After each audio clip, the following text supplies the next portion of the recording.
Salut les oracles, nous sommes tous des oracles. Aujourd'hui, dans la communauté de l'oracle, nous allons parler de comment libérer les liens d'âme avec quelqu'un d'autre. Je suis Caroline. Et je suis Eloa. Nous sommes ensemble depuis plus de 8 ans et nous avons dépassé le plus gros challenge de toute relation, passer du couple blessé au couple sacré. Alors les liens d'âme, c'est quoi et comment est-ce que tu peux les reconnaître? Les liens d'âme, ce sont tous les contrats ou les pactes que tu as pu passer avec d'autres âmes, donc d'autres personnes de ton entourage, dans d'autres vies. Est-ce que tu as un lien d'âme avec telle ou telle personne? Telle est la question. La vraie réponse est oui. En fait, toutes les personnes qui sont dans ta vie, il y a forcément des liens d'âme avec elles. Ces liens d'âme sont plus ou moins profonds et tu vas vite savoir s'ils sont très profonds en fonction de la place qu'a cette personne dans ta vie. Par exemple, avec tes parents, il est très probable que tu aies un lien d'âme. Après, est-ce qu'ils ont été tes parents dans une autre vie, ou plutôt tes enfants, ou plutôt un amoureux, ou plutôt un superviseur, tout ça, c'est possible en fait. C'est-à-dire qu'on va avoir des liens entre âmes, mais on ne va pas incarner forcément les mêmes rôles dans nos incarnations. Est-ce que tous les liens d'âme doivent être libérés? Alors là, la réponse est non, parce qu'il y a des liens d'âme qui vont se libérer tout seuls quand on va faire le travail qu'on a à faire dans cette vie-ci, quand on va accomplir ce qu'on avait à accomplir dans cette vie-ci. Les liens d'âme, ils ont besoin d'être libérés quand ils sont toxiques pour cette vie-ci, quand ils nous posent des problèmes pour réaliser nos rêves, ou quand on n'en a tellement pas conscience qu'en fait on n'est pas du tout dans l'accomplissement de ce qui a été prévu, et dans ce cas-là, ça crée des schémas répétitifs où ça nous tire vers le bas dans notre vie actuelle. Le travail dans les vies antérieures, ça nous permet de prendre conscience de ces liens d'âme, de mettre des mots dessus, de mettre des images et de comprendre comment est-ce qu'ils nous impactent dans notre vie actuelle, notre vie présente. Maintenant, est-ce que tous les liens d'âme ont besoin d'être libérés? Non. Tu peux soit les libérer, soit les honorer, soit les modifier. Donc, c'est des contrats que tu passes avec toi-même et une autre âme à un moment donné.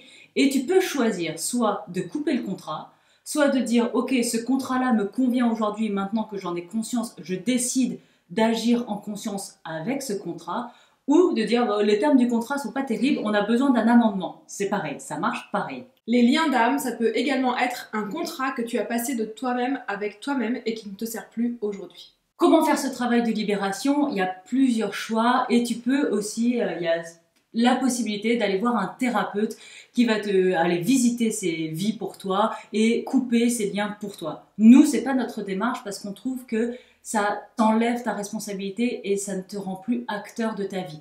Et on a tendance à ne pas vouloir que les gens soient vraiment acteurs de leur vie et qu'ils aient vraiment conscience de ce qui se passe. Donc c'est pour ça qu'on fait un travail par les vies antérieures, par une régression, et on va soi-même aller visiter ces contrats et couper les liens si c'est nécessaire.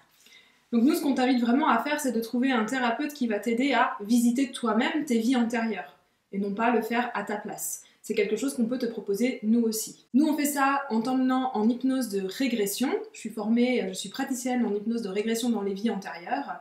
Et c'est toi qui vas voyager dans tes vies antérieures et faire ces libérations avec ton choix conscient de libérer, modifier ou honorer ces contrats d'âme. Alors quand on te dit hypnose, forcément, tu imagines peut-être Mesmer en train de te faire la poule sur une scène. Et non, ce n'est pas ça qui se passe. Quand on est en hypnose de régression, on rentre dans un état de conscience modifiée, c'est plus comme une semi-veille, comme un sommeil, t'es entre le sommeil et l'éveil. C'est une très très profonde méditation en fait. Voilà, et en fait tu gardes toujours le contrôle, ton conscient est toujours là en veille et il garde le contrôle. Ce qui fait que non, on ne pourra pas te faire la poule, non, on ne va pas te dépouiller de tes millions et non, tu n'es pas un sanglier. Lorsque tu vas être en hypnose de régression, dans cet état modifié de conscience, tu vas laisser plus de place à ton inconscient. Et c'est à ce moment-là que tu vas être capable d'aller révéler ce qui a besoin d'être révélé, ce qui a besoin d'émerger pour toi aujourd'hui. Ton esprit conscient, il est toujours là. Tu ne peux pas l'enlever complètement, et heureusement, parce que c'est lui qui est garant de ta sécurité, du fait que tout se passe bien pour toi, et qui va pouvoir prendre les bonnes décisions, t'aider à prendre les bonnes décisions en tout cas, pendant cette hypnose de régression. Donc tu es dans un état sécurisé, et tu le fais depuis chez toi. Donc si aujourd'hui tu te rends compte qu'il y a des schémas répétitifs dans ta vie ou qu'il y a des blocages et tu n'en comprends pas l'origine, simplement tu fais l'atelier Libération Karmique, je te mets le lien en description et on va visiter tout ça ensemble pour libérer tes contrats d'âme. Et on se dit à très vite dans la communauté de l'oracle.